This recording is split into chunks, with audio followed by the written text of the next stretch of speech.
Assalamualaikum warahmatullahi wabarakatuh.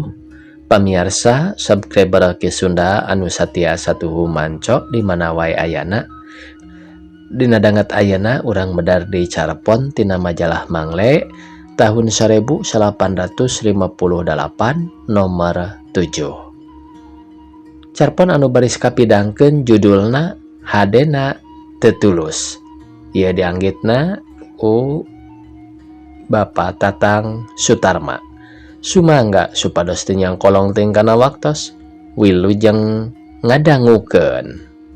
Upama urang ngaliwat kalebah tanjakan bungur tangtu ku sareretan oge kabireungeuh di sisi jalan belah katuhu aya imah anu rada nenggang ti tatanggana.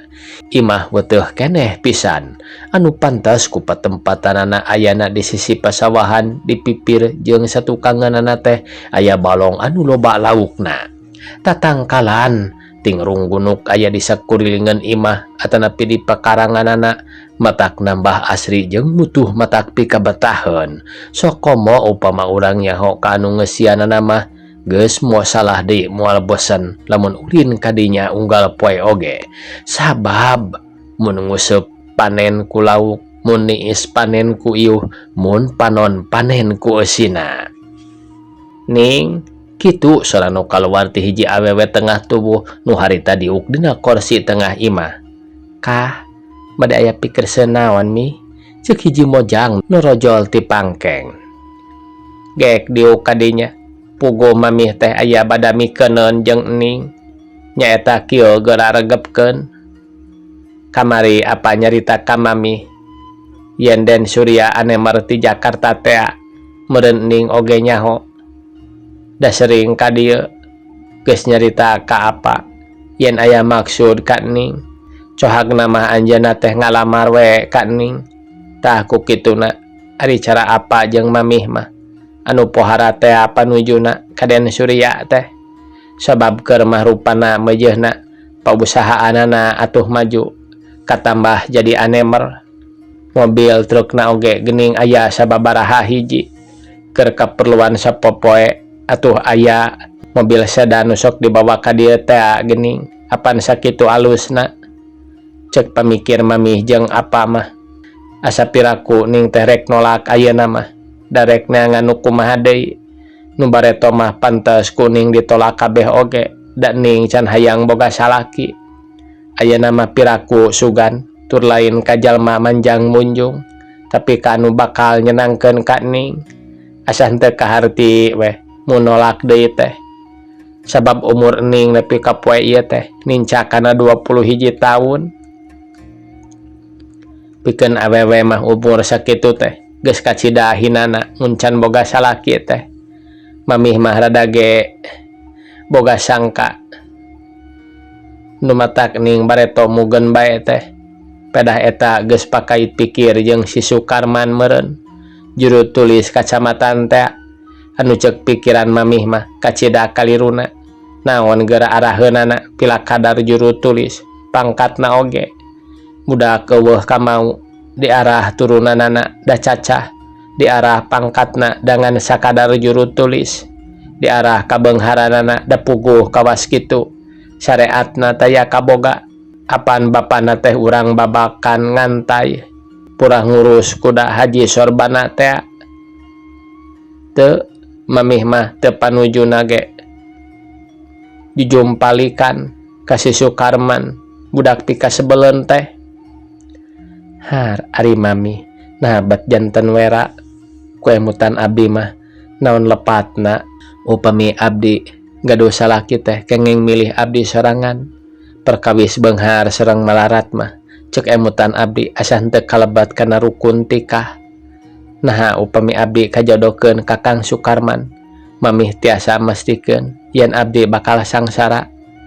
Nya kitu deui sawangsulna upami abdi ngarangkep ka anu saur mamih teh mah ane merebeunghar. Nah mamih tiasa mestikeun yen abdi bakal senangah-nangah ning hurung nangtung siang lempang ceuk paripaosna. Ku emutan abdi nu teu acan gaduh pangalaman, kasenangan sareng kasugemaan hirup teh teu tiasa diukur ku kabeungharan dunya barana. nanging ku kasugemaan anu ngancik dina rasa tumarima kana rejeki urang paparin ti Gusti Allah Subhanahu wa ta'ala, disarengan ku ikhtiar urang sangkan aya dina kahirupan nu langkung maju. Mugi mamih karsa ngemut nu langkung paos ulah bendu mergi tangtos mamih oge anom heula jadi tangtos tiasa neuleman kana hate abdi ayeuna. Eleh pinternya anak mamih ayeuna mah capetang bisa nyarita bari mamatahan kanu jadi kolot. Ieu ning ngarti mamih ge lah ngarti teu kudu dipapatahan ku maneh. Abong aing geus pinternya wani mamatahan kanu jadi indung. Saluhur-luhurna tak-tak mal bisa ngaluhuran hulu. Ragepkeun geura mamih teh kacidanya anak kaning teh. Nu mata kitu ge hayang nenjo boga anak cara batur. Resep temen boga anak senang cicing di gedong sigrong. Indit kaditu kadieu teh hese deui da boga mobil heugeus sedan anu sorangan. Da lamun kasih Sukarman mah paling untung ge diboncengkeun dina sapeda reyod anu can lunas di kiriditna. Nyaah mamih ka ning teh jeung lamun ayeuna ning mungpang kana kahayang mamih jeung apa bisa kumahaeun teuing mamih jeung apa ngarasa erana ku Den Surya da panglamarna geus ditarima. Malah keur ning oge aya tah nyarita kitu teh bari song mikeun gagantel kongkorong anu matana berlian.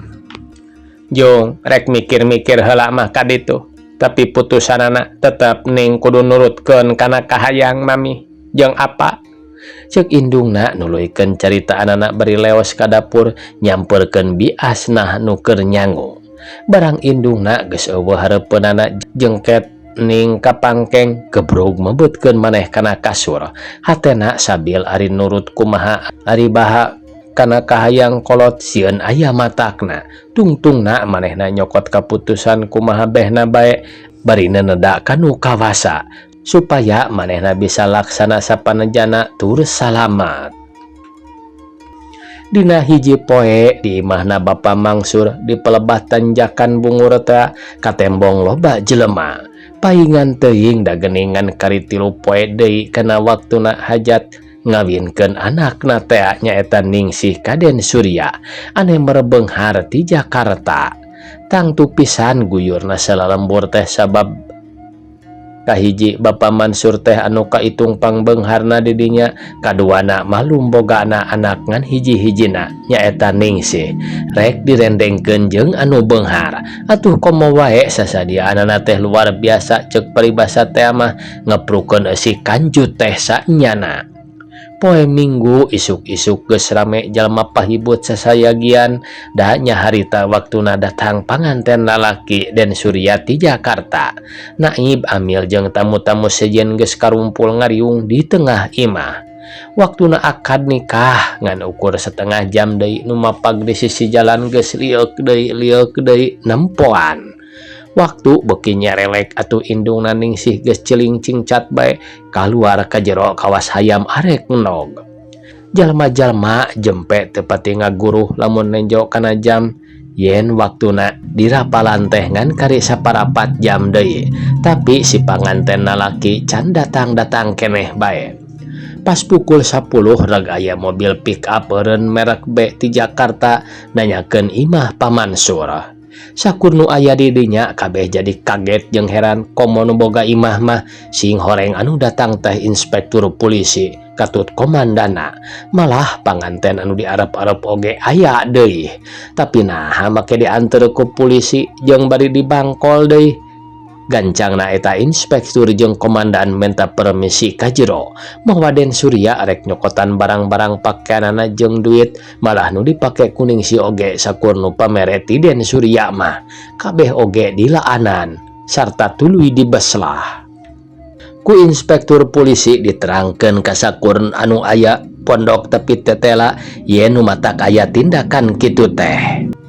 Sabab Den Surya anu sabenerna mah ngaranna teh Askam kasangkut kana komplotan kajahatan-kajahatan jeung panipuan-panipuan anu gede di Jakarta. Sarta kabogana kabeh eta jadi barang bukti tina kajahatanana. ngejerit bae indung naning si cerik ngejerit bakat ku ngarasa wirang jeung nyeri sanajan pada ngupahan tapi kaku bapa penghulu oge teu leler-leler sarta kapaksa dipayang dikapangkengkeun da terus teu eling-eling.